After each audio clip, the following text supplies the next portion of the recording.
Esto es una cámara fotográfica. La cámara fotográfica utiliza un lente convergente biconvexo. La cámara, que utiliza solo un lente, es como una lupa, pero tiene de por medio un elemento fotosensible que captura la información de la luz. Después nosotros posteriormente observamos esa información de dos maneras tradicionales.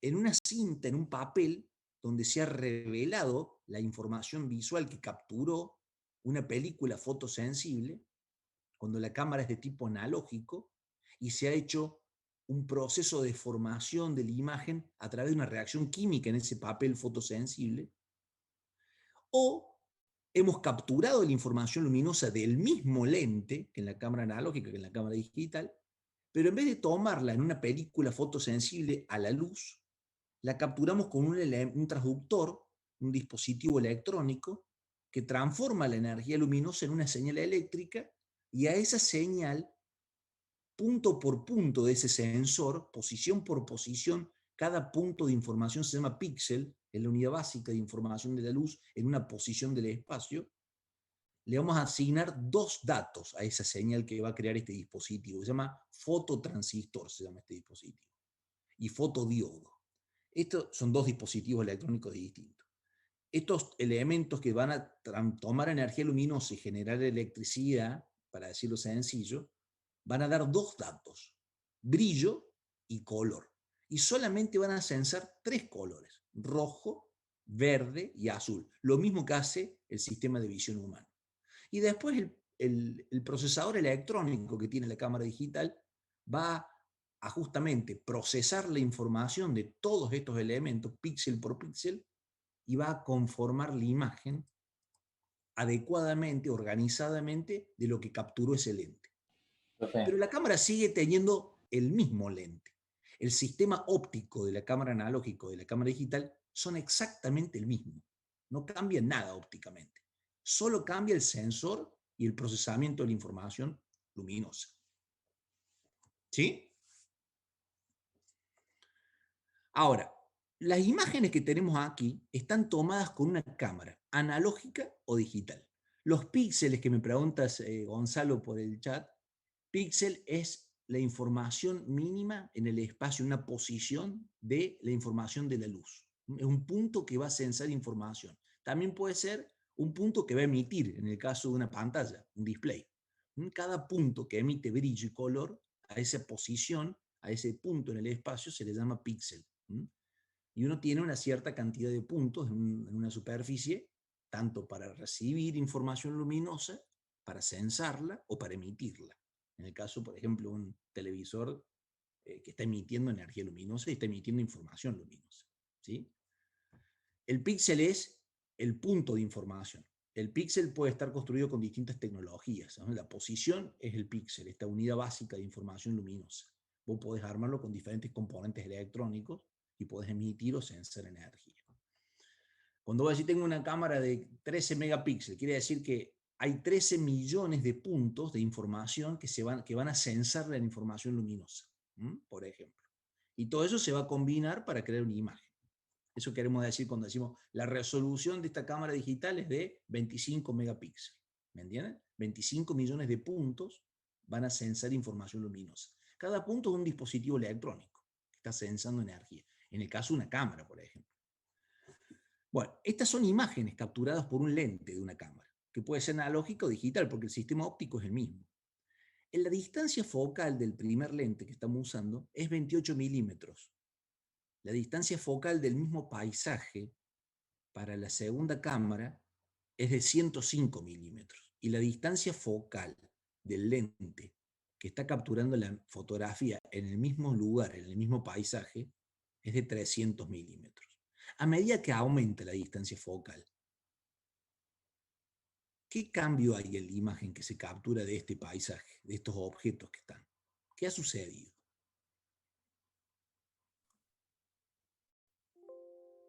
y se agranda el tamaño del objeto, ¿no? Y claro, como dice aquí, le pusimos bien grande. Al aumentar la distancia focal, se incrementa de forma proporcional el tamaño de la imagen. No es el tamaño del objeto como recién mencionaste. El tamaño del objeto no ha cambiado. esta escultura sigue teniendo el mismo tamaño. El objeto no cambia su tamaño. Lo que cambia el tamaño es la imagen del objeto. El objeto tiene un tamaño estable. Esto es una escultura. No va a cambiar su altura, su ancho y su profundidad. El tamaño es siempre el mismo. Pero si yo cambio la distancia focal, cambia el tamaño de la imagen que produce esta superficie refractora, que son dos, porque un lente biconvexo, de este objeto. Pero además de que aumenta el tamaño de la imagen que captura el lente, ¿qué ha pasado en relación a la apertura de la información luminosa que llega al lente? Se achican. Más nítido. Muy bien, el ángulo de visión ha disminuido. Disminuyó tanto la apertura horizontal, un ángulo de apertura horizontal, como un ángulo de apertura vertical. Ustedes con un lente que tiene una distancia focal grande pueden observar imágenes de objetos que están lejos. Si ustedes trabajan con un lente de distancia focal pequeña, pueden generar imágenes panorámicas, con un ángulo de apertura de información luminosa muy grande, tanto horizontal como vertical. Si yo pudiera cambiar en mi cámara todo el sistema óptico, analógica o digital la cámara, y pusiera estos tres lentes de una manera rápida, uno y otro, lo que estaría haciendo sería lo que hoy le llamamos zoom, aproximarme una imagen a un objeto a partir de la información de la imagen que yo genero con ese sistema de lentes. O sea que el zoom de las cámaras va a jugar con la distancia focal, va a cambiar la distancia focal. Porque si la distancia focal se hace grande, yo aproximo, la imagen que obtengo es de un objeto que está más distante en realidad, y la veo muy amplificada. O sea, me acerco a un objeto lejano, con un lente que tiene una distancia focal mayor. ¿Cuánto creció la distancia focal para que se amplifique de esta forma la imagen de este objeto? Y por 10 veces prácticamente. Esto eran casi 30 milímetros, lo multiplicamos por 10 la distancia focal. Miren la distancia que había en la escultura, en la primera ni se la veía la escultura, y aquí multiplicada por 10 la distancia focal, es un objeto muy grande. Nítido se lo ve. Esto es lo que estábamos mencionando de la apertura. La gente que hace fotografía habla de una lente o un lente que produce una telefoto. Tele quiere decir a distancia, como la televisión, las imágenes a distancia. La telefonía, hablar a distancia. La voz a distancia. Tele es a distante. La teleinformática. Bueno, telefoto quiere decir que hay una imagen capturada para un objeto muy distante. Pero haber producido una imagen amplificada de un objeto muy distante y a generar una telefoto hace que el ángulo de visión sea muy pequeño. Por ejemplo, de 8 grados, lo que equivale a una distancia de 300 milímetros. Ahora, aquí, esta es la distancia, este es el tamaño, esta es la distancia focal, ¿no? 300 milímetros es la distancia focal que produce un ángulo de apertura horizontal de 8 grados. Pero si trabajamos con una distancia focal de 105 milímetros, la apertura de ese campo visual es mucho más grande. Y no vemos una imagen amplificada de los objetos, lo vemos más pequeña. Y si trabajamos con un lente que tiene una distancia focal de 28 milímetros, el ángulo de apertura es de 75 grados. A estos lentes que tienen baja distancia focal se les llama lentes de gran angular. Los lentes de gran angular tienen un gran ángulo de apertura para poder sacar imágenes panorámicas de los paisajes. En cambio, los lentes para las telefotos tienen distancias focales muy grandes, porque los ángulos de apertura son muy pequeños, horizontales y verticales. La fórmula es del lente, no del sistema de visión humano del ojo. Así que el aumento lateral sigue siendo el mismo. El aumento lateral es un parámetro del lente, no es del ojo humano. Bien, un detalle de esta fórmula. A una lente, les voy a silenciar ahí para que no haya tanto ruido, pero ustedes cualquier cosa lo cierran. Ahí preguntaban las imágenes tipo macro, preguntaban en el chat uno de los compañeros. Dice, y los lentes tipo macro, bueno, cuando uno quiere sacar una imagen, que no se llama lente tipo macro, sino es la función macro de una cámara fotográfica digital, permite sacar una imagen enfocada de un objeto que está muy próximo. a una distancia que es la distancia más corta que el lente puede capturar en esa cámara en particular.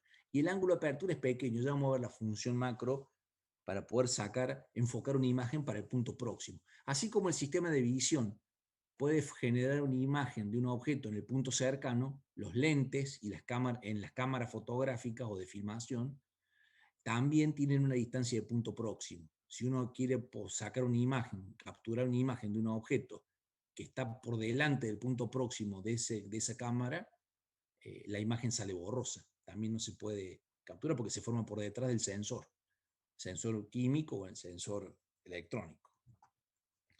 Ahora, con una lente de una distancia focal corta, por ejemplo, de gran angular, la proporción entre la distancia imagen y la distancia objeto es pequeña, porque la distancia imagen es comparable con la distancia objeto, se nos da un número grande. Y un objeto distante forma solamente una imagen pequeña, no se amplifica mucho.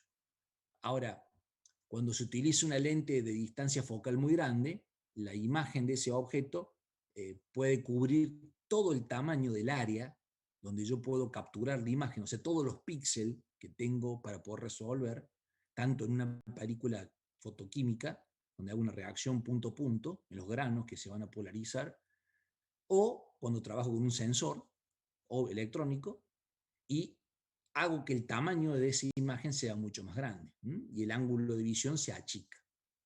Los dispositivos electrónicos que tienen estos sensores, que cada uno de estos sensores corresponde con una unidad de píxel, con una unidad de información luminosa, se denominan CCD. El CCD es la matriz de fototransistor o fotodiodo que se utiliza para capturar la imagen en una cámara digital. ¿Habían escuchado esos términos o no? Son todas cosas nuevas que le estamos comentando. Profe, yo quería contar dos cositas. Sí. Una es que la visión humana, digamos, simula con la cámara un lente de 50 milímetros. O sea, un lente de 50 milímetros tiene el mismo ángulo que la visión humana. Y después que cada píxel está hecho por 3 capas de los colores que habíamos visto antes, rojo, azul y verde. Claro, cuando nosotros sensamos información luminosa, la unidad de información captura dos cosas: brillo, a partir de la intensidad que llega a cada sensor, y cada fotodiodo o fototransistor solamente capta una única longitud de onda, rojo, verde y azul. Está perfecto, muy buenos comentarios todos. Bueno, ahora, el fabricante de los lentes, que es el tema principal que estamos trabajando para hacer instrumentos ópticos, ahora estamos viendo una cámara, nos da un dato. Ese dato se llama número F. El número F no tiene nada que ver con la distancia focal. O sea, no es la distancia focal en sí mismo. Es otro parámetro distinto. El que saque fotografías y tenga a un fotógrafo profesional o alguien habituado a la fotografía, va a saber claramente lo que significa el número F en una cámara fotográfica. Las cámaras fotográficas tienen un conjunto de números F a disposición. El número F tiene que ver con datos del lente. Es un dato del lente. Cuando uno compra un sistema óptico para una cámara profesional, lo primero que queremos saber es qué rango de números F puede soportar ese dispositivo, ese lente. Para que la película que va a censar la información, por ejemplo en la cámara analógica, registre la imagen, registre una imagen precisa, enfocada, la energía luminosa que tiene que llegar por unidad de área, que llega a esa película fotosensible, lo que se llama la exposición en fotografía, el tiempo y la cantidad de energía que llega a ese sensor, debe estar dentro de un cierto rango, porque si la exposición a la luz en ese elemento fotosensible es demasiado grande, la exposición de energía, el elemento fotosensible reacciona por completo y la fotografía sale velada, dice el fotógrafo. O la imagen en una filmación tiene demasiado brillo, se vela. Quieren decir que la exposición a la luz es muy elevada para ese sensor, que puede ser también analógico, digital también. Yo lo estoy mencionando de manera analógica para que sea más sencillo visualizarlo. Nosotros regulamos cuánta intensidad llega a un elemento fotosensible, analógico digital, con dos controles en las cámaras de fotografía o de filmación.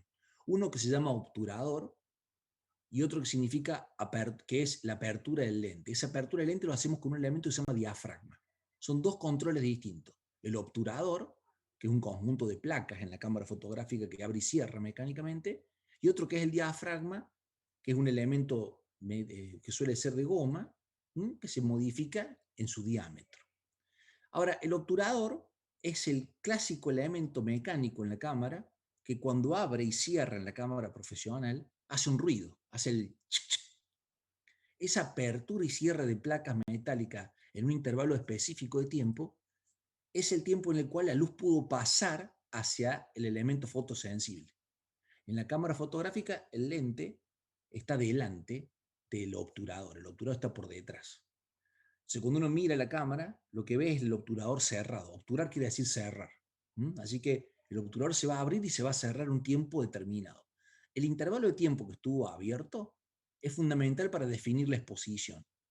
Pero para poder regular cuánta luz pasa, la cámara tiene otro elemento que acabo de mencionar que se llama diafragma, que puede que circular y puede abrirse completamente en el mismo tamaño que el lente, pero también puede achicarse y hacer que en vez de pasar toda la luz que viene por el lente, pase una menor cantidad de luz por la parte central del lente, la parte que tiene menos curvatura, la parte más plana del lente. O sea, la porción central sería que para un eje óptico principal los ángulos son paraxiales, como vimos en clase. Ese elemento que se llama diafragma, en el ojo humano tiene una analogía para nosotros. ¿Cuál sería la parte del ojo humano que permite regular cuánta luz pasa hacia el sensor que es la retina en el ojo humano? Les pregunto. La pupila. No, la pupila es un orificio, no es un elemento. La pupila es un hueco, no es nada. No es materia. El iris entonces. El iris, muy bien. El iris sí es un músculo. El iris es una parte de material. El iris se agranda y la pupila se achica, el orificio que es la pupila. El iris se retrae y el orificio central, que es la pupila, se agranda. O sea que con la retracción o la expansión del iris, uno regula cuánta luz pasa al sistema de visión. Y eso es un elemento autónomo. Los médicos, cuando quieren saber si el sistema neurológico está trabajando cuando una persona se accidentó, lo primero que hacen es estimular algunos sentidos o algunos elementos del sistema del cuerpo, el organismo, que trabajan de manera autónoma, no son controlados por nuestro deseo. Entonces, por ejemplo, rápidamente ponen luz en los ojos con una linterna, porque viven ellos con una linterna para muchas cosas, y ven si el iris se retrae. Si el iris no se retrae, es porque hay parte de las funciones autónomas del cerebro que controla el cerebro, que ordena a los órganos, a distintos músculos, a que operen, a que funcionen. Nosotros no podemos regular a deseo la apertura del iris, o el cierre, o la apertura, o el control del tamaño del iris. Esto es una función autónoma. Cuánta luz pasa hacia el ojo, hacia el interior del ojo. Bueno, los tiempos de apertura y cierre en las cámaras fotográficas van desde varios segundos, pueden ser 15, 20 segundos, para una fotografía de larga exposición, hasta milésimas de segundo, o sea, fracciones muy pequeñas. También se trabaja con décimas y centésimas de milésimas de segundo. Eso permite hacer diferentes capturas de información luminosa de diferentes objetos. Hay fotografías que se pueden sacar nítidamente controlando la exposición, o sea, la apertura del diafragma y el tiempo de apertura del obturador. Controlando estos parámetros en función de la cantidad de luz que va a pasar y muchas veces si el objeto está estático o si el objeto está en movimiento. Si yo quiero sacar una foto nítida de un objeto que se desplaza a alta velocidad, la fotografía tiene que también realizarse con un tiempo de exposición muy pequeño. O sea, el obturador va a abrir y cerrar de manera muy rápida. Y si el diafragma llega a estar pequeño, la imagen va a salir negra. No va a poder capturarse la información luminosa. No hubo tiempo suficiente para que pase luz. Entonces hay que regular el diafragma de manera adecuada para que cuando el obturador se abre y se cierre en un lapso muy pequeño, la información se pueda registrar en el sensor analógico digital. Este conjunto de datos es lo que se define exposición, la cantidad de energía que se va a grabar en el sensor analógico digital. El número focal de un lente controla mucho de estos datos, porque la intensidad luminosa que alcanza a ese sensor analógico digital es proporcional con el área vista por el lente de esa cámara y el área efectiva del lente. O sea, el área vista del lente es el tamaño del lente, es la superficie del lente. Y el área efectiva del lente es la superficie del lente que pudo transmitir la luz a través del diafragma. El diafragma es un elemento que permite cambiar el área real del lente. Va cambiando el tamaño que deja pasar la luz. O sea que con un diafragma que se está expandiendo mucho y hace una apertura muy pequeña, el área efectiva del lente se ha achicado muchísimo. Uno puede controlar cuánta luz pasa mediante expandiendo el diafragma, haciendo grande ese diafragma. O sea que en la cámara nosotros no usamos todo el lente cuando el diafragma está expandido. Usamos una parte central del lente.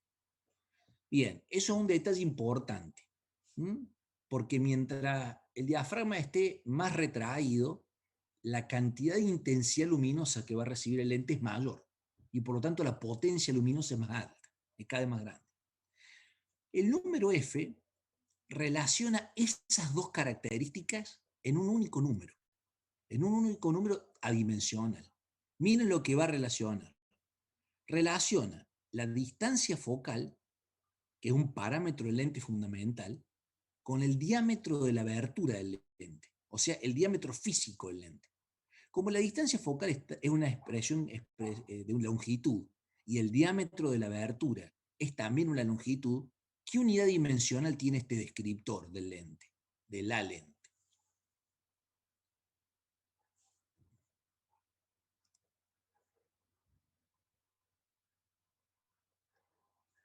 Les pregunto. Franco sí tiene razón. Mientras mayor el número focal, más difícil enfocar. ¿Milímetro, dice Lorena? No, porque la distancia focal se expresa en una unidad de longitud, por ejemplo, milímetro. Y el diámetro de los lentes también se expresa en una unidad de longitud, que puede ser milímetro. O sea que Es adimensional. Es adimensional. El número F es un número, no tiene unidad. Es un índice, es una cantidad dimensional. Ahora, es importante ver que el área efectiva del lente se regula modificando el diafragma y por lo tanto es un parámetro indicativo proporcional al área, al cuadrado del diámetro del lente. Y nosotros vamos a trabajar un parámetro proporcional con la distancia focal, que es el cuadrado de la distancia focal, que tiene que ver con la intensidad luminosa. El número F se define, por lo tanto, como la capacidad de colectar la luz en un lente en una proporción, en la proporción de la distancia focal y el diámetro del lente. Un lente que tiene mayor diámetro tiene un número F más pequeño para la misma distancia focal.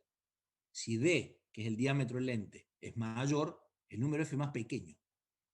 Si el lente que tiene dos lentes que tienen la misma diámetro focal, uno tiene mayor distancia focal, ese número F va a cambiar. O sea que atento porque el número F va a variar en relación del diámetro del lente, pero también de la distancia focal. No mezclar la distancia focal F con el número focal, el número F.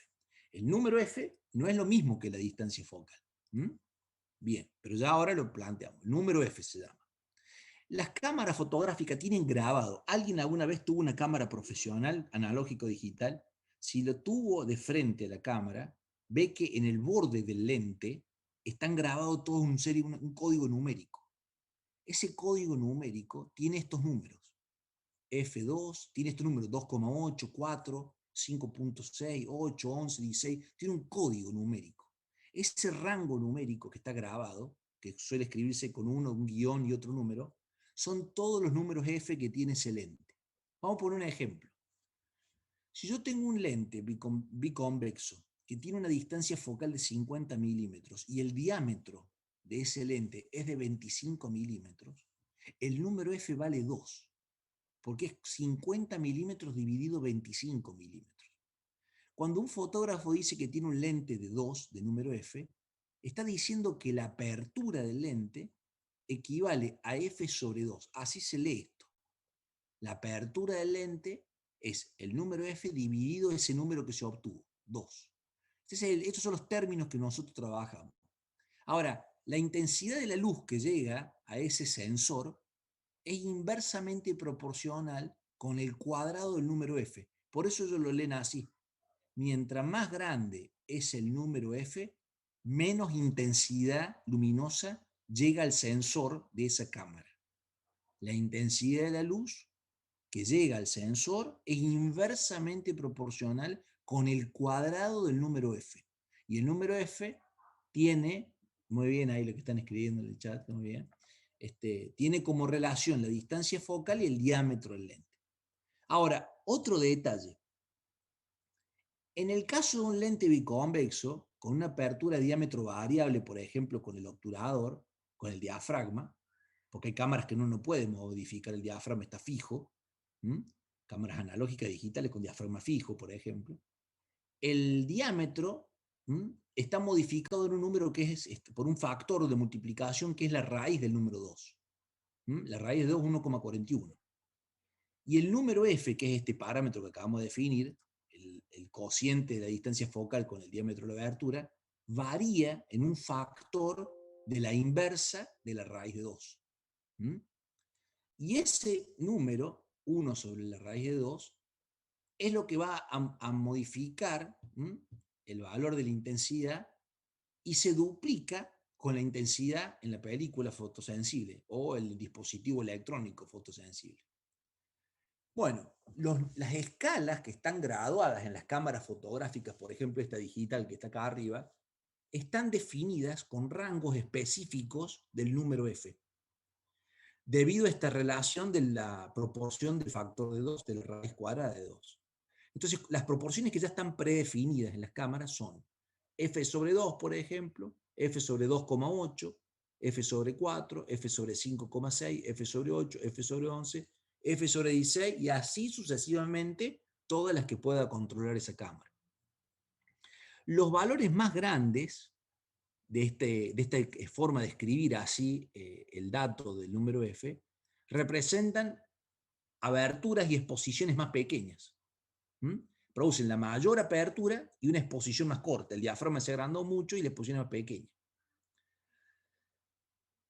Si nosotros queremos sacar una cantidad una fotografía con una cantidad de luz determinada, con una exposición determinada, podemos combinar distintos tiempos de obturación con distintos valores de número F, de apertura focal, para poder lograr la misma exposición, la misma intensidad luminosa. Por ejemplo, en una cámara fotográfica con una apertura de F sobre 4 en el diafragma y un tiempo de exposición de 1 sobre 500, una fracción de 1 sobre 500 en segundos del obturador, se logra una exposición con una intensidad de luz que llega al sensor analógico digital exactamente igual al que yo uso con un obturador, con un diafragma de 5,6, un número mayor para el número F, para el obturador en el diafragma, pero con un tiempo de exposición más corto, o sea, se agranda la apertura para que pase más luz, pero el tiempo de exposición se achica. Discúlpeme, aquí, 1 sobre 250 es una cantidad más grande. Se agranda el tiempo de exposición, pero se achica el diafragma. Mientras más grande este número, más pequeño es el paso de la luz. Y aquí, cuando el diafragma está haciendo que la apertura sea cada vez más pequeña, para que pase la misma cantidad de energía luminosa, el tiempo de apertura tiene que ser más grande. Entonces dividimos, por ejemplo, el tiempo de obturación es una fracción de 1 sobre 125 segundos. A mayor tiempo de exposición, tenemos que lograr más tiempo con una apertura más pequeña, con un diafragma que se ha hecho más grande, para que la energía luminosa sea constante. Todas estas relaciones, F sobre 4 y un tiempo de obturación de 1 sobre 500, F sobre 5,6 y un tiempo de exposición sobre 1 sobre 250 segundos, y F sobre 8 para un tiempo de exposición sobre 1 sobre 125 segundos, todas corresponden a la misma exposición, o sea, la misma energía luminosa que ha entrado al sensor. Hay que combinar estas dos cosas. Preguntas, dudas de esto que estamos explicando, que es la clave para una cámara fotográfica Y para una cámara de filmación, para tomar la información luminosa.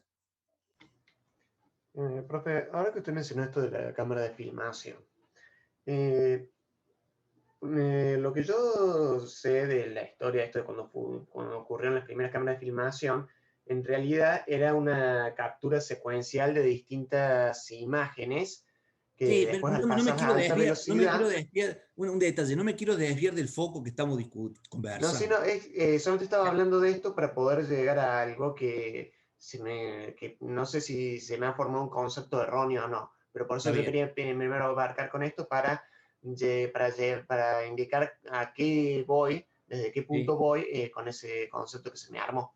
sí, Bueno, cuando se forman todas esas imágenes, que son así secuenciales, para sí. simular el movimiento, lo que quería preguntar es, cuando, por ejemplo, uno tiene un monitor o ven una película que dicen los FPS, o sea, frames per second.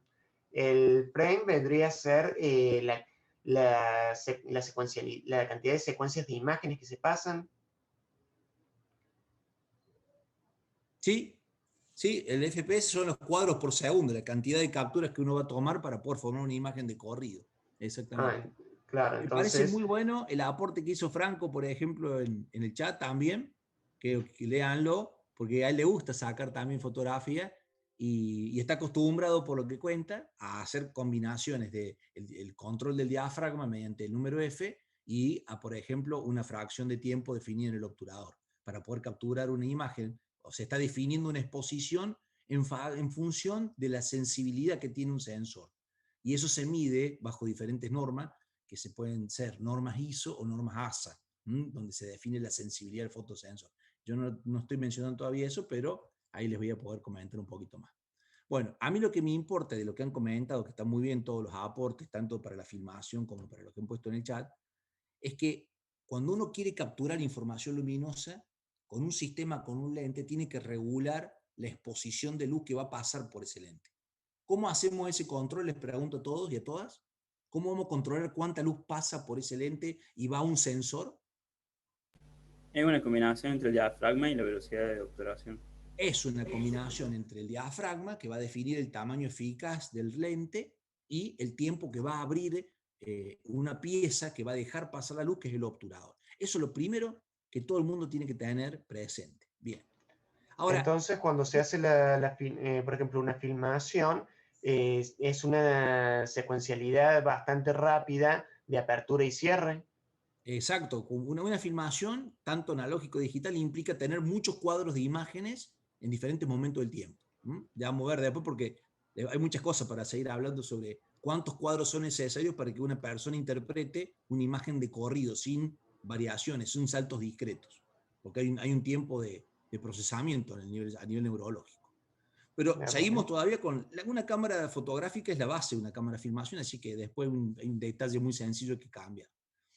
Esto que yo les he mencionado es lo que les puse en esta imagen. Esta es la vista frontal de que toma una cámara fotográfica o de filmación, y aquí tienen graduados los pasos del diafragma. Por ejemplo, aquí el diafragma está puesto en una posición de número F igual a 4. ¿Qué quiere decir esto? Que el tamaño de la apertura del diafragma es grande, el orificio central, porque el diafragma está retraído. Y aquí, para una posición de 8, en el número F, el tamaño del diafragma se ha hecho mucho más grande y el orificio central es pequeño. O sea, aquí tenemos cómo regular en pasos discretos combinaciones del diafragma. Si yo saco una fotografía con un diafragma tan grande donde el orificio central es pequeño, o sea, el diámetro aparente del lente es muy pequeño, tengo que capturar esto con un tiempo determinado en función de el objeto, si se está moviendo o está estático, para regular la exposición. Trabajar con un diafragma tan grande permite corregir aberraciones del lente y sacar imágenes más nítidas, con menos distorsión. En cambio, cuando uno trabaja con un diafragma muy amplio, introduce aberraciones focales del lente.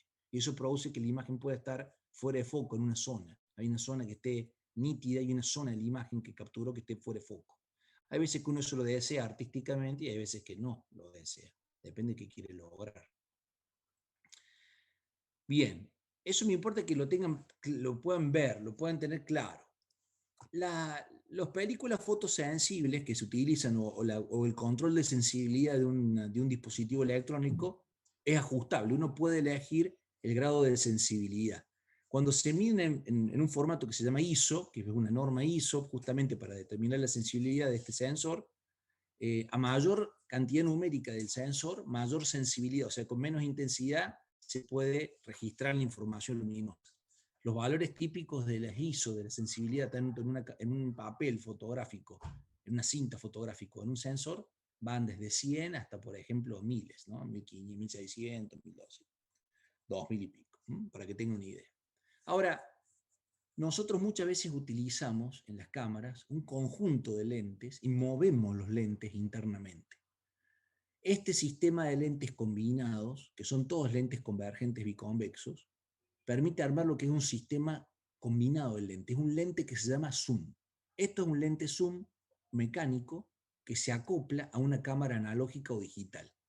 Independientemente del sensor que tiene, hay un conjunto de lentes. El sistema óptico de un lente zoom, que tiene varias lentes en el interior, puede producir que el aumento, la potencia del lente y el aumento crezca significativamente.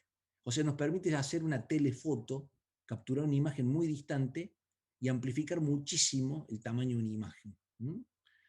Bueno, la cámara internamente, en el interior, no en el sistema óptico, puede ser básicamente de dos tipos. La que directamente proyecta la luz sobre la película fotosensible, que se llama cámara refractora, que es la cámara más tradicional, o puede ser una cámara que tiene un espejo en el interior. Las cámaras que tienen un espejo y reflejan la luz en ese espejo, luego de la refracción en los lentes, y proyectan la luz reflejada en el espejo hacia el sensor, es lo que se llama cámara reflex, de reflexión. Una cámara reflex es una cámara que a su vez tiene un espejo plano en el interior de la cámara. Las cámaras que usan estos espejos logran imágenes de mayor precisión que las cámaras de refracción común, o sea, las que solamente trabajan con el lente, por el sistema que tienen óptico de enfocado. Sin embargo, hoy hay cámaras digitales refractoras tradicionales con un sistema óptico muy bueno que logran muy buenas imágenes. Bien, nosotros podemos de esta manera, con un sistema combinado de lentes y con lentes que están mecánicamente dispuestas para poder moverse manualmente con un sistema de control manual o moverse motorizadamente con un motor eléctrico que posicione y corra un lente respecto de otro. Vamos a poder corregir que la imagen que se forma producida por el primer lente esté en una posición variable como objeto virtual de la segunda lente, moviendo justamente la ubicación del lente que está en el interior. Por eso este sistema tiene 2 o 3 lentes que se pueden desplazar, dependiendo de la complejidad del teleobjetivo, como le llaman al lente zoom. Es un sistema bastante grande. Los fotógrafos, cuando quieren sacar imágenes a gran distancia y con muy poca luz, siempre usan un teleobjetivo, justamente. El proyector de imágenes es justamente lo que estuvieron mencionando varias veces hoy, en la capacidad de proyectar una imagen sobre una pantalla o una película, que es una secuencia de imágenes a una cierta velocidad desplazándose por esta fuente de luz. Los proyectores de luces tradicionales siempre tienen una fuente de luz, una lámpara, que puede ser una lámpara LED hoy o una lámpara halógena, y tienen por delante una forma de generar secuencias de formas. Puede ser en una película que tiene grabada los cuadros, como era una cinta de una película, como uno va al cine tradicional, o puede ser mediante una técnica digital, donde en una representación la imagen está cambiando con una cierta demora de tiempo, con una cierta latencia se va actualizando. O sea que en sí misma el proyector de luz es un dispositivo opuesto en su funcionamiento al de una cámara, porque en la cámara fotográfica de filmación la luz ingresa por el sistema óptico y se registra en el sensor. En cambio, en el proyector la situación es opuesta. Una lámpara ilumina el elemento de geometría que va a trabajar, que es la película de filmación, por ejemplo, en la película analógica, y esa luz se refracta en el sistema óptico y se proyecta sobre una pantalla, por ejemplo. Pero el sistema de funcionamiento es opuesto. El proyector de filmación o un proyector fotográfico es opuesto al sistema de captura fotográfica. Es el principio de funcionamiento opuesto. ¿Sí? Bien. Ya separamos lentes simples de lentes compuestas. En un sistema compuesto de lentes hay diferentes tipos. Este que estamos viendo, que es un lente zoom tradicional, van a ver que tiene, por ejemplo, dos tipos de lentes distintos. Aquí hay una condición, hay un lente convergente biconvexo y hay un lente divergente bicóncavo. Y el lente se puede desplazar, la distancia entre los lentes se pueden mover. Cuando los dos lentes están muy cerca entre sí, el sistema se comporta como si fuese una sola lente que tiene una distancia focal muy grande. Eso produce que el aumento sea muy grande. En el sistema de zoom de un teleobjetivo, un sistema compuesto por lente, por lo general cuando se usan dos lentes, como este que está acá en la fotografía, el primero es convergente, el segundo es divergente. El primero es bicóncavo, el segundo es biconvexo. El primero es biconvexo, el segundo bicóncavo en este caso. Y esa combinación produce una imagen específica. Ahora, si los dos lentes están separándose, la distancia focal del conjunto puede volver muy corta, como aquí, por ejemplo. La luz primero converge, después diverge en el segundo lente y logra una distancia focal pequeña en la posición del sensor. Entonces la imagen se ve muy fuerte reducida en tamaño y se logra mayor apertura. Los lentes que están aquí, por ejemplo, en esta foto, este sistema óptico, tiene 12 lentes en el interior. Es un conjunto de 12 lentes para formar una imagen muy amplificada. Están en 4 grupos aquí armados. ¿Han visto sistemas ópticos de lentes zoom acoplados a cámara? Las cámaras profesionales dejan sacar todo el sistema óptico y uno puede cambiar el conjunto de lentes que se acoplan a la cámara analógico digital. ¿Han visto eso? ¿Usted dice sistema de lente interno, profe? Este es el sistema de lente que está acoplado a la cámara, analógico digital. Se saca por completo todo el sistema óptico y se puede colocar otro. Yo sí pude llegar a ver, profe, una vez. Bueno, en todos los eventos relevantes, los fotógrafos usan ese tipo de cámaras grandes donde uno saca cualquier sistema, saca todo el conjunto. Todas las cámaras Canon, las cámaras Nikon profesionales, el sistema óptico se puede sacar, se puede quitar. Las cámaras de uso semiprofesional no permiten sacar el sistema óptico. O sea, los lentes no pueden cambiarse. En una cámara profesional de fotografía, el lente se puede sacar y se puede poner otro tipo de lente, justamente para cambiar los parámetros ópticos del lente. Canon, Nikon, Pentax, G6 son todos fabricantes de cámaras de uso profesional y de uso semiprofesional o hogareño.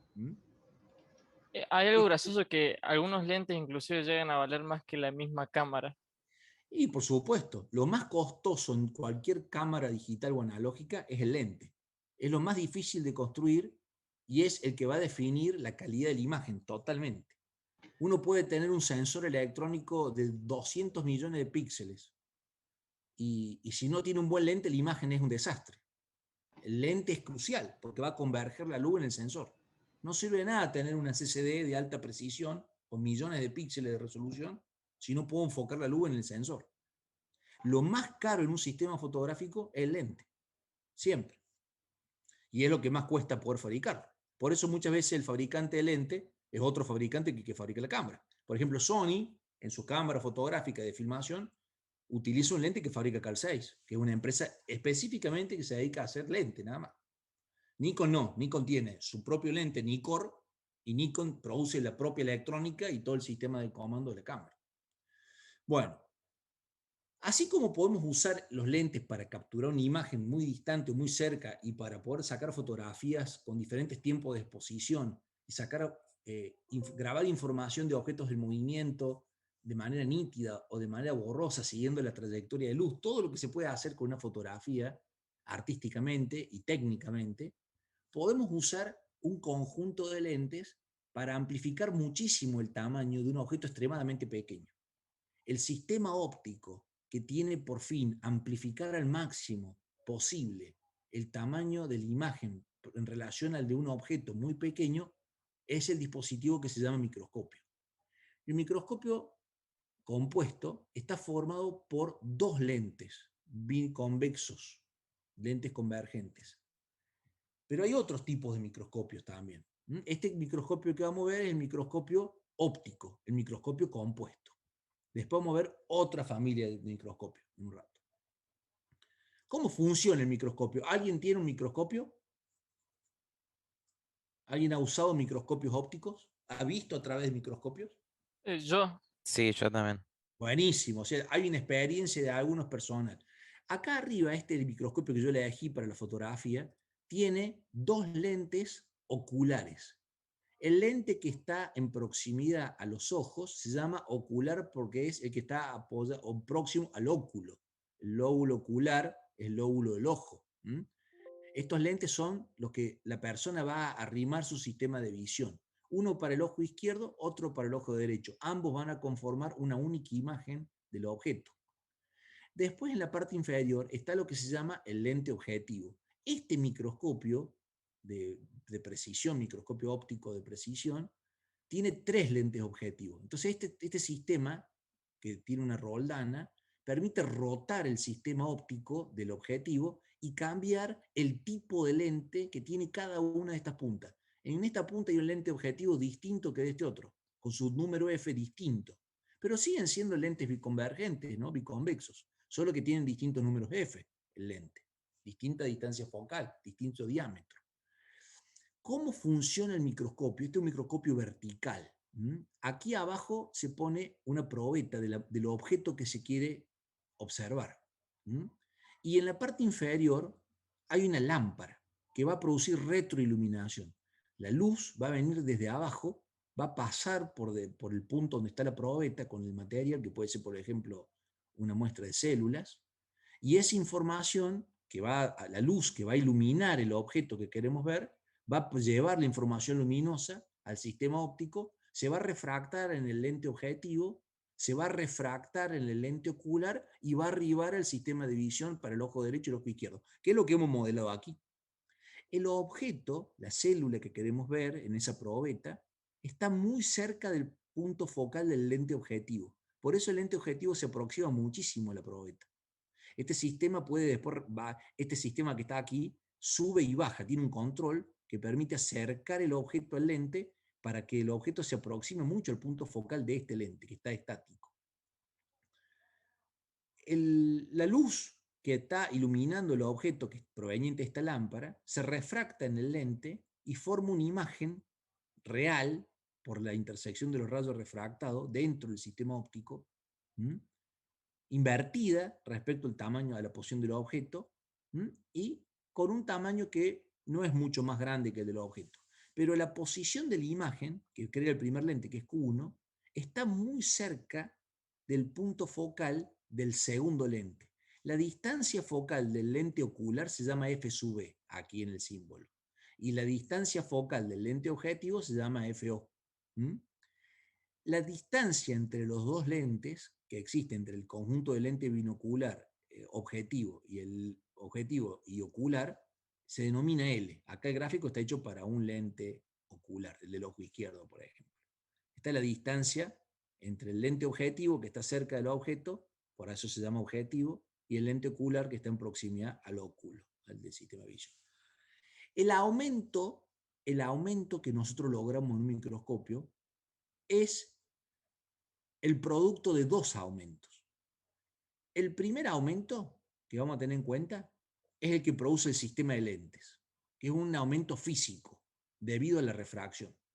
Nosotros vamos a observar esta imagen. Es la imagen final del conjunto de dos lentes. El objeto forma una primera imagen, el lente objetivo forma una primera imagen respecto al objeto, a una distancia Q1.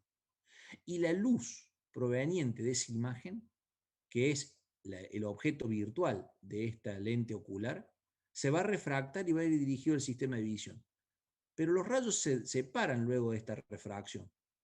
lo que se intersecta son las proyecciones hacia atrás de los rayos que se han refractado en el lente ocular, que es este conjunto de lentes que está aquí, uno para cada ojo. Lo que observamos es una imagen invertida mucho mayor que el tamaño del objeto, respecto al eje óptico, invertida, y una imagen virtual, formada por la proyección hacia atrás de los rayos refractados en el lente ocular.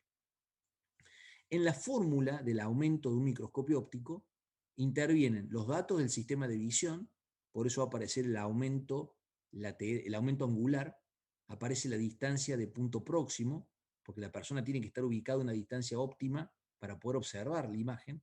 Aquí está la distancia de punto próximo para enfocarlo al máximo, y aparece la distancia focal del lente ocular, F sub E. Este es el aumento angular del lente ocular, aquí. Y este aumento M sub O es el aumento lateral, un aumento físico, no un aumento perceptual, donde interviene el ojo humano. Este es el aumento lateral del conjunto de lentes, que produce, mire quién, cómo se calcula el aumento lateral del conjunto de estas dos lentes. Se obtiene de esta forma. Es aproximadamente el cociente de la separación de los lentes. Mientras más grande la separación, mayor va a ser el aumento que se logra del conjunto de lentes de esta imagen. Por eso él está en el numerador. Y está condicionada por el lente objetivo. Mientras más grande es la distancia focal del lente objetivo, menor es la imagen, el aumento lateral que tiene el conjunto de lentes, que se llama M sub O. Es esta relación, distancia entre los lentes, entre los centros ópticos de los lentes, y la distancia focal del lente objetivo.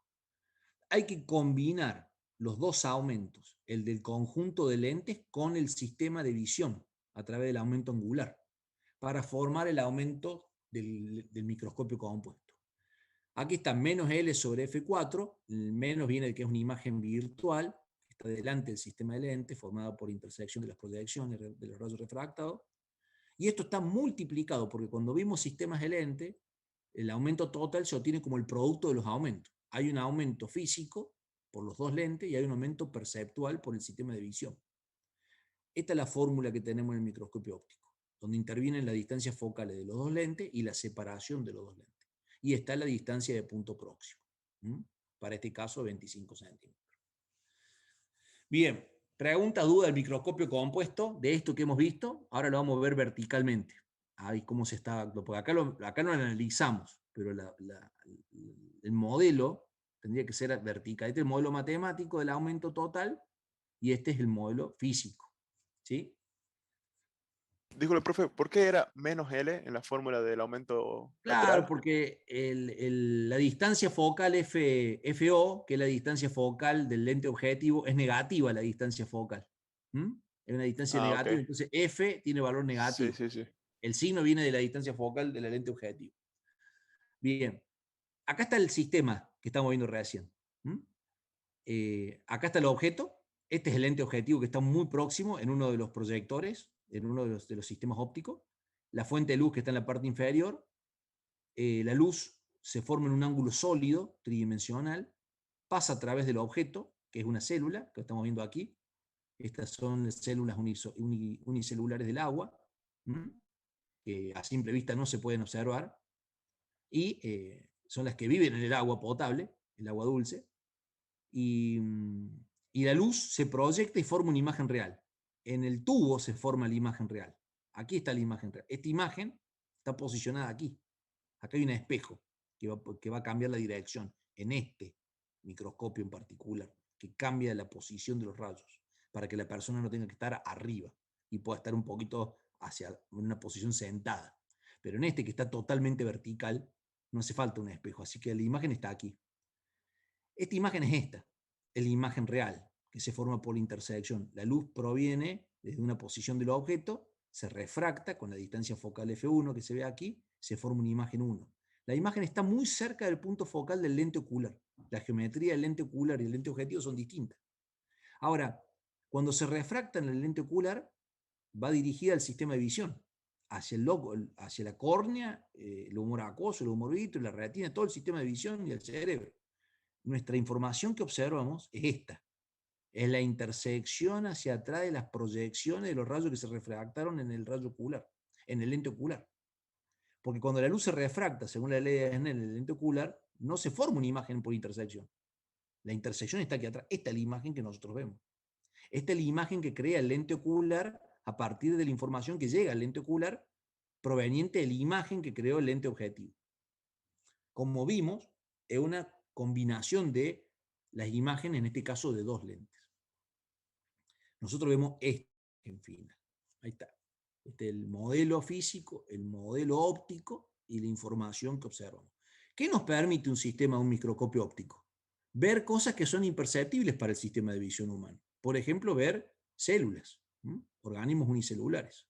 Ahora, el microscopio a nosotros nos permitió ampliar el rango de observación de un montón de objetos que no se podían ver a simple vista.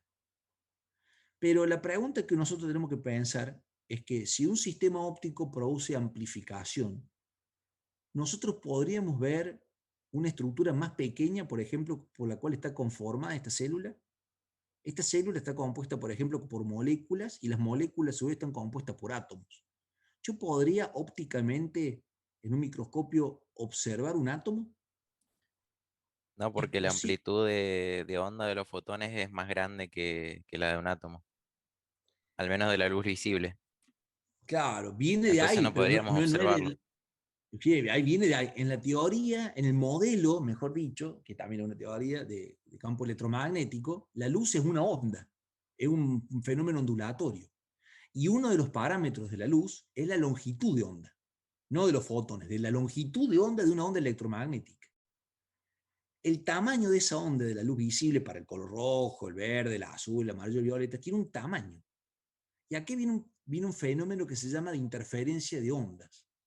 Si el objeto que queremos iluminar con estas ondas luminosas, esta onda de luz, esta onda electromagnética que le llamamos luz, los seres humanos, tienen tamaños mucho más pequeños que el objeto se ilumina. O sea, el objeto se ve. Puede analizarse porque la luz interfiere con el objeto. Pero si el objeto es menor en sus dimensiones físicas tridimensionales, ancho, alto y profundidad, que el tamaño de las ondas de luz, que la longitud de onda visible, el objeto es invisible para la luz y nosotros no lo podemos iluminar.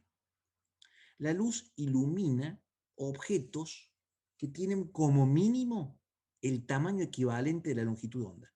O sea, objetos a los 500 nanómetros podemos observar iluminándolos. Pero un objeto con un tamaño menor no puede ser analizado con luz, porque la luz no puede interactuar, esa onda electromagnética, con el tamaño de ese objeto. Y eso se lo dejamos escrito acá. Una pregunta frecuente en relación a los microscopios es, si uno fuera extremadamente paciente y cuidadoso, ¿sería posible construir un microscopio óptico compuesto que pudiera hacer visible al ojo humano un objeto como un átomo? Y la respuesta es no. Porque para poder iluminar un objeto así, eso no puede realizarse con la longitud de onda de la luz que el sistema de visión humano detecta, o sea, con luz. Hay que trabajar con una onda electromagnética que tenga una longitud de onda más pequeña. ¿Cómo se llaman esos microscopios que no utilizan luz para observar objetos? Para iluminar, entre comillas, objetos.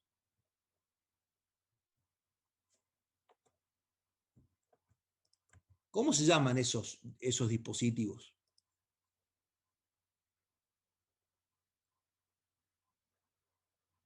Ahí les pregunto. ¿Microscopio?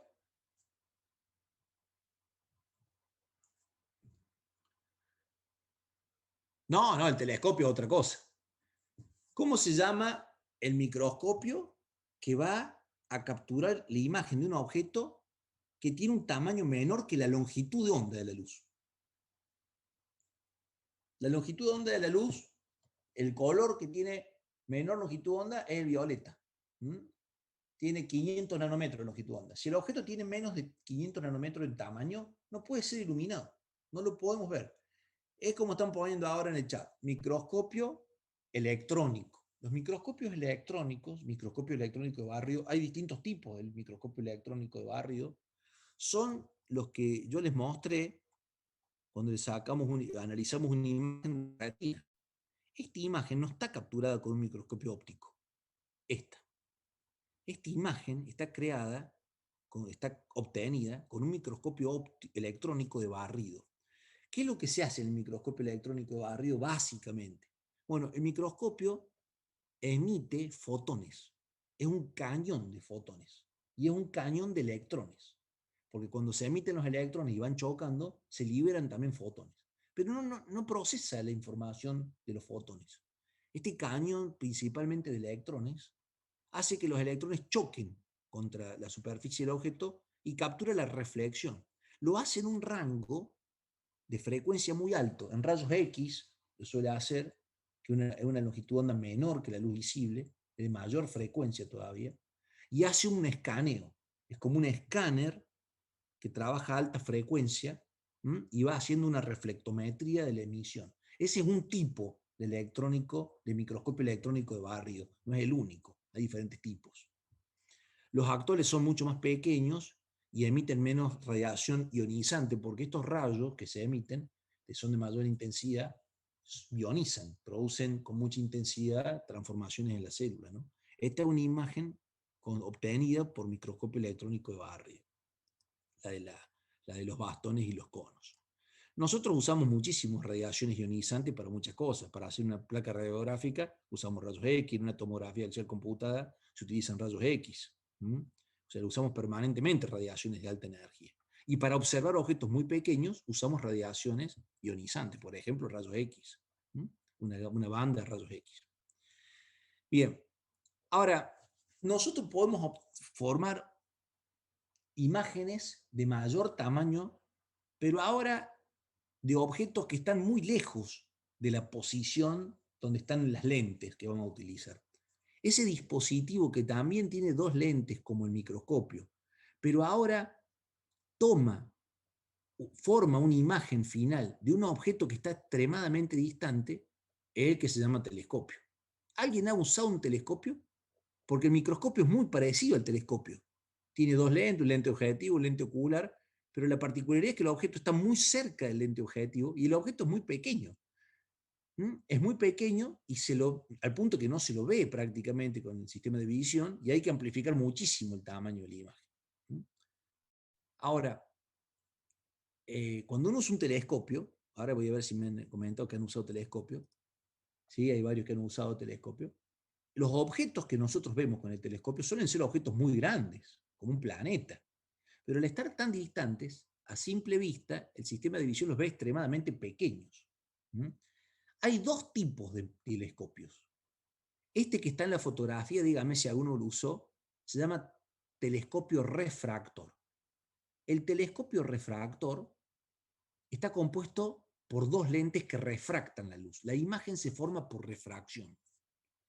El otro telescopio que vamos a analizar hoy se llama telescopio reflector y forma la imagen principalmente porque la luz se refleja en espejos dentro del telescopio. El telescopio refractor fue el primero que se hizo. Lo propuso nada menos que Galileo. Galileo tenía un muy buen telescopio. Él se había armado su propio telescopio y había logrado un aumento de 30x, o sea, por 30. Lograba amplificar el tamaño de los objetos a simple vista, que tomaba como referencia 30 veces en el telescopio. Y con eso hizo un trabajo tremendo en astronomía, Galileo. En él, gracias a su aporte, hoy nosotros hablamos de un telescopio refractor. ¿Cómo funciona el telescopio refractor? Bueno, es sencillo. Lente objetivo, lente ocular como recién. La distancia entre los dos lentes se suele llamar cele, pero aquí no va a hacer falta ese dato. El objeto está muy distante y a una cierta posición. Aquí lo tenemos al objeto respecto del ángulo del eje principal con un ángulo positivo que se llama θ sub 0. Es el ángulo de elevación con que llegan los rayos casi paralelos, porque el objeto está tremendamente distante, a este lente objetivo, que es el lente que está del lado del objeto. Los rayos se refractan, y forman una imagen real, invertida y de menor tamaño. Un objeto, una imagen pequeña respecto al tamaño del objeto. Pero esa imagen está en un punto muy próximo. En particular, está sobre el punto focal, en este sistema de lentes, en el punto focal del lente objetivo, que es F sub O, mayúscula. Ahora, el lente ocular, que tiene otra geometría, pero sigue siendo el lente biconvexo, tiene sus puntos focales F sub E, delante y detrás F', recibe la luz proveniente de esta imagen real, formada por la intersección de esos rayos refractados, y se refracta en el lente ocular y va dirigida al sistema de visión. Nuevamente sucede como en el microscopio, no se forma una imagen real en el lente, producida por el lente ocular, sino que se produce una imagen virtual. Se intersectan las proyecciones hacia atrás de los rayos refractados en el lente ocular y se obtiene una imagen también amplificada, como en el microscopio. Pero en el microscopio, que también se produce una imagen amplificada, la particularidad es que el objeto está muy cerca del punto focal para poder producir esta imagen amplificada. En cambio, en el telescopio, que también utiliza los mismos lentes, solo que con otra geometría, o sea, otro tamaño, pero siguen siendo lentes convergentes biconvexos, el telescopio refractor, la imagen está fuertemente amplificada, es una imagen virtual producida por ese lente ocular que recibe la luz de la imagen, la información de la imagen que produce el lente objetivo de ese objeto, pero el objeto está muy lejos del lente objetivo. Está tremendamente lejos y los rayos vienen casi paralelos. La persona interviene, es el sujeto que recibe la información, que va a observar la información en este telescopio que estamos modelando. O sea que con el modelo que hemos hecho aparece un aumento M, que es el aumento angular del sistema de visión, que relaciona el ángulo subtendido que llega al ojo humano de los rayos refractados en el segundo lente, que es θ, y el ángulo subtendido para el punto próximo, o sea, θ sub 0. Y en este caso, θ sub 0 es la altura de la imagen, h' de este objeto, dividido f sub 0, que es la distancia focal del lente ocular. Y para θ, el cateto opuesto es h' y el cateto adyacente es f sub e, para este triángulo que estamos formando con el ángulo θ. Aquí tenemos el triángulo de θ sub 0, que está vinculando el lente objetivo y el punto focal prima, la parte superior, para este triángulo θ sub 0 y para este triángulo con el lente ocular θ. Las relaciones de los ángulos subtendidos que llegan al ojo y este ángulo que es proveniente de la imagen que forma el objeto virtual del lente ocular es el aumento angular en el telescopio refractor. Bien, este es el aumento. El aumento final es esta relación. H' se puede cancelar el numerador y se puede cancelar el denominador a partir de este análisis de estos dos triángulos, con las tangentes de esos triángulos, y el aumento de un telescopio refractor está definido por la relación de las distancias focales. Es el cociente entre la distancia focal del lente ocular, el que está próximo al ojo, que es este que está aquí en este caso, hacia arriba porque tiene un giro 90 grados con un espejo, y la distancia focal del lente objetivo. El LFO es la del lente objetivo y el F la del lente ocular. Así que tenemos estas dos relaciones. Aumento del telescopio. Pero este telescopio tiene poco aumento. Los telescopios refractores en la actualidad no producen un aumento muy grande. Hasta 200 veces se puede amplificar prácticamente. Ahora, como los telescopios refractores tuvieron sus limitaciones, se fabricó otro tipo de telescopio. Este telescopio se llama reflector. Esto seguramente lo han visto, este telescopio, como aquí está pequeño de pie, sobre un trípode, pero este telescopio son los telescopios más grandes que existen construidos en el planeta, ¿no? Por ejemplo, acá en Bosque Alegre tenemos un telescopio reflector en la estación de Bosque Alegre, justamente de la Universidad Nacional de Córdoba. ¿Alguien vio un telescopio reflector? Este telescopio usa espejos para formar imágenes principalmente y un solo lente, a diferencia del otro que tiene dos lentes y ningún espejo.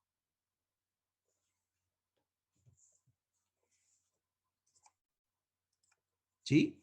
Bien, dice, yo usé el del Observatorio de Córdoba. Bien, buenísimo, Maximiliano. Ese telescopio, la forma, el principio de funcionamiento de este telescopio lo propuso nada menos que Newton. Dentro de su trabajo en óptica, Newton, que ya existían telescopios refractores, justamente Galileo es anterior que él, y hizo todo su trabajo astronómico utilizando un telescopio refractor con un aumento de 30 veces, Newton propuso hacer una modificación en el telescopio.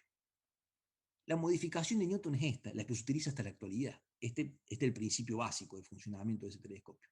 El telescopio posee un gran espejo parabólico, no un casquete como hicimos nosotros esférico. Este es una parábola, una superficie reflectora parabólica. Y está ubicado este espejo en el fondo de un tubo que está todo pintado en negro en el interior. Es un tubo, un cilindro, y en el fondo tiene el espejo parabólico cóncavo. La luz que impacta en los bordes de este tubo, de este cilindro negro, se absorbe en el negro y no produce reflexión especular. Así que la luz que va a llegar al espejo es principalmente la proveniente de rayos luminosos que vienen paralelos a la dirección del tubo. Son paralelos a la geometría de este cilindro. Vienen desde la apertura del tubo. Se proyectan hacia el centro, hacia el fondo del telescopio. En el fondo se reflejan especularmente, según la ley de reflexión especular, y el ángulo de incidencia es igual que el ángulo de reflexión para cada punto respecto a la normal a cada punto. Y esos rayos reflejados especularmente van a otro espejo. Este espejo es un espejo plano, que tiene el lado espejado de este lado, del lado interior del telescopio. Y este espejo rota, tiene un punto, un eje central, que aquí se llama M, y permite que rote ese espejo. Los rayos que vienen desde el espejo reflector parabólico se reflejan especularmente en el espejo plano y salen por un lateral.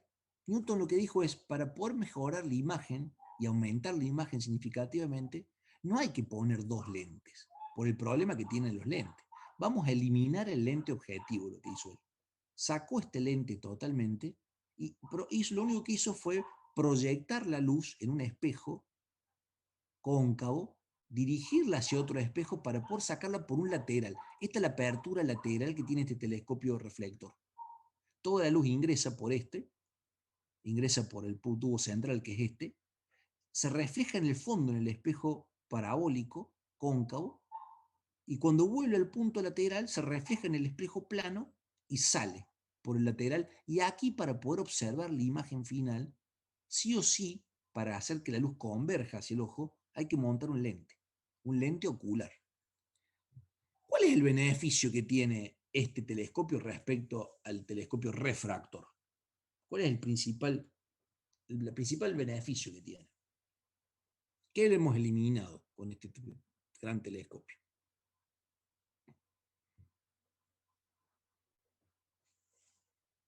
A ver, cuéntame. La imprecisión de tener dos lentes, digamos. Hemos eliminado un lente, sí.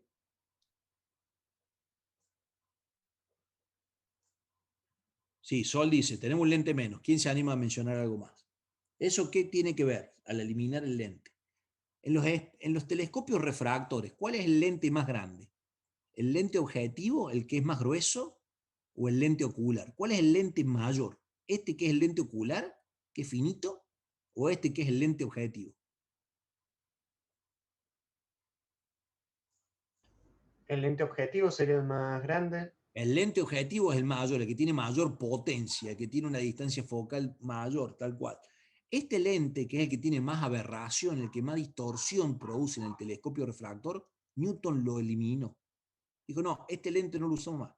La luz va a pasar directo por el cilindro y se va a reflejar en un espejo. El espejo es de más fácil construcción. El espejo produce una imagen por reflexión, en este caso.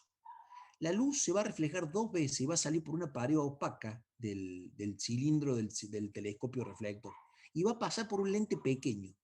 Las características del lente ocular son sencillas. Es mucho más fácil construir un lente pequeño con una geometría suave, con una radiocurvatura suave, que construir este lente objetivo, que es el lente que tienen las cámaras principalmente. En cambio, este ¿Y no lente... produce también menor distorsión cromática? Y la cromática siempre va a existir porque tiene que ver con el índice de refracción de la sustancia con que está hecho el lente. Nunca la vamos a poder eliminar, la cromática. Pero la distorsión, la aberración focal, por la gran curvatura que tiene este lente, el lente objetivo, la eliminó. Newton, con su telescopio reflector, mejoró tremendamente la ingeniería del telescopio. Él no pudo haber construido los telescopios que él mismo diseñó, pero con el paso del tiempo se fue optimizando el telescopio reflector. Hoy en la actualidad nuestros mejores telescopios son todos reflectores como lo usaba Newton. El más grande del mundo en la superficie terrestre está en la isla de Hawái y está hecho con un conjunto de 36 espejos. Cada espejo es hexagonal, es un pedazo de un telescopio, de un espejo con una curvatura parabólica cóncava, y la geometría del borde es un hexágono. Todos los espejos están controlados con motores y con un control computacional, y entre los 36 espejos se concentra toda la energía en un punto, en una zona, una superficie muy pequeña, donde hay otro espejo plano que sale por un lateral. El telescopio este que estamos mencionando, que está en el observatorio de Keck, tiene un diámetro efectivo de 21 metros, el tamaño equivalente del espejo. Y hoy, en estos últimos años, se está construyendo un telescopio más grande todavía, sobre la superficie terrestre. Pero hay un gran defecto de estos telescopios muy grandes que están en la superficie terrestre. ¿Qué problemas tenemos cuando queremos ver, por ejemplo, planetas o galaxias que están en el espacio exterior y necesitamos hacerlo desde la superficie? ¿Cuál es nuestra limitación mayor para todo telescopio terrestre que esté en la superficie terrestre? Que la Tierra gira. La Tierra gira, pero ¿qué otra cosa? El día, dice Jenny, sí, las mejores observaciones son cuando hay baja luz. El aire, ahí viene mejor la atmósfera, ahí vamos puliendo la idea. Claro, estamos siempre con la atmósfera terrestre, o sea que la lluvia, las nubes, la condición climática nos juega en contra. Las nubes nos van a opacar totalmente la posibilidad de tener una buena luz. Por eso los telescopios reflectores, los más potentes, se ubican en una muy buena altitud para que todo el fenómeno atmosférico se trate de minimizar. Hay que buscar zonas, por eso el de Córdoba está a 1200 metros sobre el mar, en una zona donde tiene que haber muy buenas condiciones climáticas para que se pueda observar con una atmósfera limpia. Uno de los más potentes que tenemos en Argentina y Chile y en el mundo es el que está en el Observatorio del Leoncito, en San Juan, que es propiedad de varios países, pero está todavía sobre la Argentina, ¿no? Y ese telescopio óptico tiene una mira láser, apunta con un láser de alta potencia los objetivos que quiere reflejar, por ejemplo, diferentes zonas en la Luna. Y con eso posiciona el objeto con una mira de alta potencia, de un rayo láser. Hay muchas fotos en internet de las imágenes capturadas con el telescopio astronómico, el reflector del Observatorio del Leoncito. Bueno, profe, pero no sé hay un tema complicado preguntar. con esto. Ustedes me mencionaron que algunos han ido al Observatorio Córdoba acá en Falda del Carmen, en Bosque Alegre, mejor dicho. Cuando la atmósfera está toda cerrada, el Observatorio Córdoba, acá, de la Universidad Nacional de Córdoba, el diámetro del espejo principal de la Universidad de Córdoba es de 1 metro. Imaginen el tamaño este que está aquí, de 21 metros, el de Hawái, ¿no? Es de 1 metro. Y con el de Córdoba se puede ver perfectamente planetas como Júpiter, Saturno, Mercurio, se los ve perfectamente las imágenes.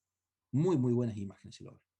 El telescopio de acá se utiliza con la atmósfera cerrada, o sea, con nubes, donde la luz no puede pasar y formarse una imagen. ¿Qué tiene el telescopio? ¿Qué modificación se le hizo a nivel de ingeniería a un telescopio óptico para que pueda formar imágenes cuando la luz no puede pasar por un cuerpo traslúcido como es una nube?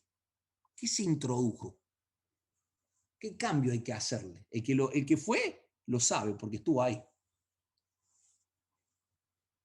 ¿Qué se le hace a los microscopios, a los telescopios reflectores para que puedan operar con atmósfera sucia, una atmósfera cubierta, con nubes, por ejemplo? ¿Alguien escuchó, leyó? Los que levantaron la mano, los que han estado ahí. ¿Qué hay que hacer el telescopio para que sea operativo todos los días del año, independientemente de la atmósfera que tenga? Incluso de día se puede estar viendo otro planeta. No, en la superficie terrestre, acá en Bosque Alegre, Jenny. ¿Qué se hizo con el telescopio que está acá en Bosque Alegre? la Universidad Nacional de Córdoba, acá la Universidad Nacional que está también como la nuestra, pero la otra universidad que tenemos, que tiene un telescopio puesto. No hace falta enviarlo al espacio para poder usarlo acá en la superficie. ¿No? Lo que se hace es cambiar el sistema óptico. O sea, el telescopio, a la información que transmite, que no solamente recibe luz, sino que también recibe radiación, porque la luz es una parte de la información que se refleja en los objetos, la información se procesa en otra banda de frecuencia. En vez de propagarse, de recibirse como información luminosa, esa información que transporta la luz también, se la procesa y se la filtra digitalmente. O sea, la información que llega de un planeta y que se filtra en una nube, la información luminosa sigue estando, tiene filtros interpuestos por el efecto que ha generado la refracción en la nube.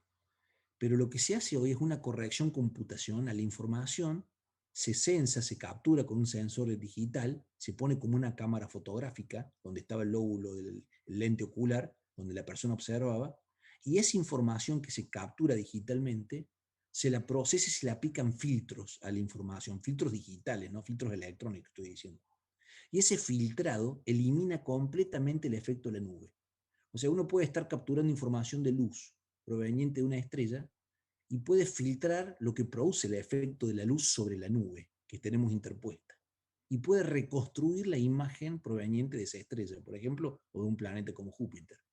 Nuestro telescopio acá en Bosque Alegre tiene conectado aquí donde estaba la posición del lente y la posición para observar en el lente ocular, tiene conectada una cámara digital de alta precisión, de una capacidad de resolución de cientos de millones de píxeles. Esa información que se llama, ese dispositivo que se llama CCD, está conectado a una computadora que hace el procesamiento de filtrado, para que el telescopio óptico esté operativo todo el año, todo el día. Incluso crea observaciones de imágenes durante el día. Por eso hoy las visitas, por ejemplo, al Observatorio Córdoba, se pueden hacer durante el día, y uno puede estar viendo en tiempo real Saturno a las 4 de la tarde. Bien, ¿se entiende lo que estamos diciendo? La modificación que se le hace hoy a los telescopios ópticos para que puedan trabajar incluso con atmósferas complejas.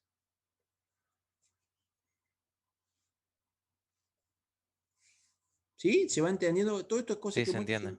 Bien, son aplicaciones, porque pasamos del dispositivo, del elemento, de la lente en particular, a armar una cámara fotográfica, verlo como un proyector, armar un microscopio óptico, un telescopio refractor, un telescopio reflector ahora. Y este telescopio genera imágenes más nítidas. En el telescopio que estamos mencionando, la única lente que queda es el lente ocular que proyecta la luz sobre el sensor digital. O sea, este lente es un lente de alta precisión y de bajo un costo menor de lo que era el lente objetivo.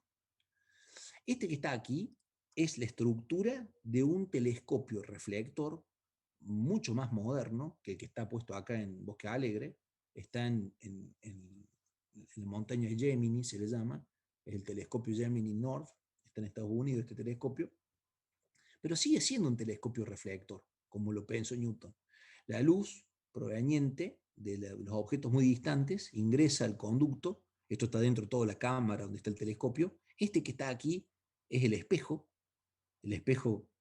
parabólico, cóncavo, esta es el orificio donde hay un lente, aquí hay un lente para proyectar visualmente el objeto que se quiere agrupar, es un ajuste grueso del lente, o sea, para direccionarlo. En el leoncito aquí está puesta la mira del láser que genera el rayo y después se filma la posición del láser con una cámara. La luz ingresa, se refleja en el espejo cóncavo, que es un espejo parabólico, no esférico en este caso, y va dirigido a este punto. Este tipo que está aquí, donde aquí hay una caja que sensa la información, es un tipo de telescopio reflector. Es uno de los que hay, no es el más común. El que nosotros vimos recién en el modelo que yo les presenté, el modelo de Newton, es este que está aquí representado, que tiene el espejo parabólico cóncavo, la luz se refleja, va a un espejo plano que es móvil y sale por el lente ocular. En cambio, en este espejo, en este telescopio reflector más tradicional, en el punto central que está aquí, se ubica aquí el sensor electrónico que transforma la información. Este ya está diseñado para tener un dispositivo que sense la información luminosa en este punto. Y este que está aquí, el de la fotografía, es el que está en el caso C. Este también es un telescopio reflector. La luz se refleja en los laterales del espejo cóncavo, parabólico. El espejo tiene una perforación central bastante grande, como se ve aquí en la foto. La luz se refleja especularmente, va dirigido a un espejo plano que casi está paralelo a la base del telescopio y sale en la parte posterior. Y en la parte posterior está el lente ocular y posterior se pone el sensor electrónico para poder capturar la información, lo que se llama CCD hoy, sensor digital para poder trabajar con el telescopio durante el día. 3 modelos de telescopios reflectores distintos, con sensor dentro del telescopio, con sensor lateral y con lente ocular en el exterior, por el lateral del telescopio, y con lente ocular en la parte posterior. Estos últimos 2 usan espejos planos. Esta fue la versión final, el que más se utiliza, el más usual para los grandes telescopios que son terrestres también. Bueno, pero estos telescopios que son terrestres y que requieren todos estos cambios y modificaciones para utilizarse, para poder formar imágenes en diferentes condiciones atmosféricas en la superficie terrestre, se optimizaron muchísimo cuando en el año 1990 se puso en órbita un telescopio que orbita el planeta. Lo han visto y han visto fotografías del Hubble, ¿no? Este que está aquí, yo les mostré el espejo, cuando hicimos la unidad esta al principio, la parte de reflexión, vimos el espejo primario del Hubble. Esta imagen que está aquí es una fotografía en el espacio cuando se lo puso en órbita el Hubble. Este es el Hubble, es un telescopio muy grande, tiene el tamaño más o menos de un colectivo, 21 metros tiene largo, y aquí está el fondo con su espejo cóncavo que estamos viendo. Es un telescopio reflector, el telescopio espacial Hubble, solo que se ensambló en la Estación Internacional Espacial a 400.000 metros de altura sobre la superficie terrestre y se lo puso en órbita que gira alrededor del planeta, en una órbita que está a 540 kilómetros de altura. Esa es la altitud máxima, 540,9 kilómetros es la altitud máxima sobre la superficie terrestre en el apogeo de su órbita. Y en el perigeo de su órbita está a 537 kilómetros. Se está moviendo a alta velocidad alrededor del planeta, viaja a casi 8 kilómetros por segundo, 8.000 metros por segundo, es un objeto supersónico que está moviéndose a esa velocidad en el espacio, y tiene una masa importante, pesa tiene 11 toneladas de masa, mejor dicho, 11.110 kilogramos de materia tiene. Es un telescopio reflector, pero este tipo de telescopio se llama Richter-Keretien, el tipo de telescopio, para el que quiera después chusmear y leer un poco sobre cómo es el tipo de este telescopio. Esta es una imagen que generó una fotografía que capturó el telescopio que va capturando fotografía y la va enviando como una onda de información electromagnética por radiofrecuencia al centro que lo comanda, que está en Europa principalmente. Y el Hubble revolucionó la física, este telescopio satélite que está orbitando espacial. Primero porque, ¿cuál fue el gran beneficio que tuvo el estar orbitando? ¿De qué se desprendió este telescopio? ¿Qué revolucionó todo de esta misión satelital espacial? El tema de la atmósfera, que ya no tiene que Atmósfera. preocuparse por eso. Exacto. Este telescopio no tiene nada que ver con la atmósfera. Además, las condiciones ópticas en el espacio exterior son las óptimas, porque la luz no tiene interferencia con la luz que se produce en el planeta, ni con radiaciones térmicas en el planeta. Nuestro planeta tiene mucha temperatura. Entonces, este telescopio tiene 4 sistemas de captura distintos. En la parte de adelante sensa 4 tipos de luces diferentes o de emisiones distintas. También captura rayos electromagnéticos que no son luz visible, en el rango de rayos X. Y puede hacer análisis químico a partir de las imágenes que captura. Puede sacar qué tipo de sustancia tiene un material en función de lo que está observando, lo que está recibiendo. Entonces el Hubble lean sobre el Hubble, cambió fuertemente la física. Primero, va a participar como el experimento que va a confirmar la expansión del universo que vamos a ver en la unidad número 4. La expansión permanente y acelerada del universo. O sea que está íntimamente relacionada con la teoría del Big Bang y con la modificación y la creación de dos grandes cambios en la teoría de la física. Es el experimento que va a convalidar y le va a dar pie a una nueva teoría que va a involucrar la materia oscura y la energía oscura como una nueva fuerza. Y permitió conocer sustancias y composiciones de elementos en el espacio con precisión. Esta, por ejemplo, es una galaxia. Este tipo de imágenes de precisión y de análisis químico de las sustancias que están presentes en el universo no se pudieran haber hecho nunca si no se hubiera puesto un telescopio de estas características en el espacio orbital. Nos amplió fuertemente la visión del universo, el Hubble, y nos dejó ver objetos que jamás habíamos visto con una nitidez como se hizo en ese momento. El Hubble ya mandó más de 11 millones de fotografías. Dicen que ya hay como 30 millones que se han procesado, pero se siguen procesando, porque tenía un tiempo de vida este satélite de 15 años, y ya cumplió 30 años y sigue funcionando. El telescopio se llama Hubble en honor a Edwin Hubble, ¿no? Que fue un científico muy importante. Bueno, hemos terminado la unidad. La unidad 2 está completa, desde el marco teórico para esta materia. El material, la primera parte de todos los parámetros fotométricos, le hemos usado el libro Iluminación y Color de la Universidad Politécnica de Valencia, de los autores Blanca Jiménez y Aguilar Risco. Y después, para todo el contenido de esta unidad que yo les mostré, hemos usado 3 libros. Serway, Física para Ciencia e Ingeniería, el volumen 2. Sir Semak y Jan Friedman, Física Universitaria con Física Moderna, también el volumen 2. Y de Holly Resnick, Física, también el volumen 2. ¿Preguntas, dudas para el cierre de la clase de hoy? Profe, ¿qué unidades van a ir en el primer parcial? ¿Las dos Nos falta mucho primeras? para el primer parcial, pero respondiendo a tu inquietud, unidad número 1, mediciones y errores, unidad número 2, óptica geométrica, unidad número 3, cinemática del punto, y unidad número 4, dinámica de partículas, seguro que sí, y posiblemente entre unidad número 5, que la 4 es fundamento de la dinámica, tengamos dinámica de partículas, antes de trabajar con sistemas de partículas. O sea, desde la 1 hasta la 4 seguro, y posiblemente hasta la 5, en el teórico. De acuerdo. Esta fue la unidad más larga que tenemos en esta materia. Después una unidad muy larga como esta, que nos lleva muchas clases, la tenemos en mecánica de fluidos, en la unidad número 14. Y la unidad número 12 de ondas acústicas también es muy larga. Pero hay otras que son mucho más cortitas. Así que la unidad que se viene es mucho más sencilla para nosotros, la cinemática de una partícula. ¿Preguntas, dudas de esto?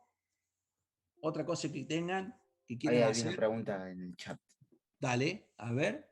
Profe, ¿cómo puede censar información nítida si se mueve tan rápido? Muy buena, porque el telescopio tiene un sistema que se llama un sistema de posicionamiento geocéntrico. O sea, cuando el telescopio se está moviendo, la información se va capturando como vimos hoy, con una cantidad un tiempo de exposición. Va regulando el tiempo que va a percibir la luz, o sea que va a abrir y cerrar un obturador, porque piensa que este telescopio está registrando la información en un sensor, como tiene el telescopio que está acá en Bosque Alegre, cuando tiene un sensor acoplado para poder capturar la información. Los tiempos de apertura son pequeños, con un diafragma tremendamente grande en ese sensor. ¿Para qué? Para que la intensidad de luz sea la adecuada y se pueda sacar con precisión. O sea, es como una cámara, es una cámara fotográfica lo que tiene prácticamente el telescopio implementado, ¿no? Lo que pasa es que también tiene otros sensores que trabajan en otros radios. Y el tema del lente que le pusieron al Hubble para corregirlo, una cosa así. Sí, ese también, bueno, fue muy famoso, la corrección con el lente ocular antes del sensor electrónico, de uno de los sensores, tiene muchos sensores el Hubble, para corregir la aberración focal, fue muy famosa porque hubo que armarlo in situ. busquen en internet sobre el Hubble, las partes que lo componen, que hay mucha información dando vuelta. Es una misión que tiene muchísima información abierta a la ciudadanía, a la comunidad, y pueden ver muchas fotografías, se pueden descargar, las partes del Hubble, los instrumentos científicos que tiene el Hubble, que son 4 principalmente, y todas las correcciones que se hicieron y el ensamble con el transbordador cuando se hizo en la Estación Internacional. De todo eso hay filmación y fotografía en internet. Ahora, profe, decime, si ya tenía mejor visión allá en el aire que uno terrestre, sin las correcciones, con las correcciones, ¿sabe lo que es, no? Sí, con la corrección se pudo sacar, van a ver, las mejores fotografías del universo las tomó el Hubble y las sigue tomando el Hubble todavía. Para dejársela para que lean, para motivarlos a investigar y estudiar. Nosotros trabajamos con telescopios ópticos como el Hubble, pero en el planeta Tierra se utilizan otros telescopios que trabajan en bandas de frecuencia que no son luz, muy alejadas de la luz. Se llaman radiotelescopios. Los radiotelescopios forman imágenes de radio, no imágenes visuales. Dan información de radio. Y son los más grandes que hemos construido. En Arecibo, en Puerto Rico, tenemos un radiotelescopio muy potente, tremendamente grande, y otro muy famoso es el BLA Nuevo México en Estados Unidos, que son antenas parabólicas, como las pueden ver, que emiten ondas de radio, se reflejan esas ondas en el espacio exterior y se captura su reflexión. Los radiotelescopios son otros sistemas de telescopios que no emiten luz, ni que reciben luz, reciben ondas de radio. En varios países hay radiotelescopios. Ahora se está construyendo el radiotelescopio más moderno y más grande que se ha hecho en la historia de la humanidad para tratar de capturar información de la radiación de fondo del universo, para mejorar la información que tenemos. Bueno, son todos temas que vamos a ir sabiendo de a poco. Son muy grandes los radios. También busquen, lean sobre, investiguen sobre los radiotelescopios. Ahora que ya aprendieron distintos tipos de telescopios ópticos, también lean sobre los radiotelescopios. Profe, una pregunta, con los Sí. conocimientos que tiene, ¿no? ¿Piensa que va a haber alguno mejor que el Hubble? Sí, se van a hacer mucho mejores con seguridad. El Hubble Sí, se ¿no? hizo en la década de los 80, se lo puso en órbita en el año 1990 y lo usamos hasta el día de hoy. Ya tiene 30 años ahí y es una gloria. Pero pensá que es un Fiat 600 que está orbitando ya afuera para nosotros. O sea, la tecnología que hoy tenemos es muy superior y podemos armar dispositivos muy superiores a lo que se hizo en esa época. Claro, Pero, o sea, es un Fiat 600 así de viejo, pero que todavía sigue exacto. andando como el primer día, digamos. Exactamente, porque el sistema óptico del Hubble es muy bueno, es de muy alta calidad. Y eso es lo que lo hace excelente. Las imágenes que forman son de muy buena precisión, de muy alta calidad. Entonces nos dejó sacar, con los instrumentos que tiene a bordo, un montón de cosas que vamos a ver. Un montón de temas que vamos a ver en la materia que tienen que ver con la base de la física, la mecánica clásica, se han podido demostrar por imágenes que tomó el Hubble, por ejemplo. Ya vamos a ver todo eso. Bueno, la clase que viene, cinemática de la partícula. Yo les pido que hagan un muy buen repaso de la presentación, que tomen la presentación, porque arrancamos con cinemática unidimensional y bidimensional y va a haber trigonometría por todos lados.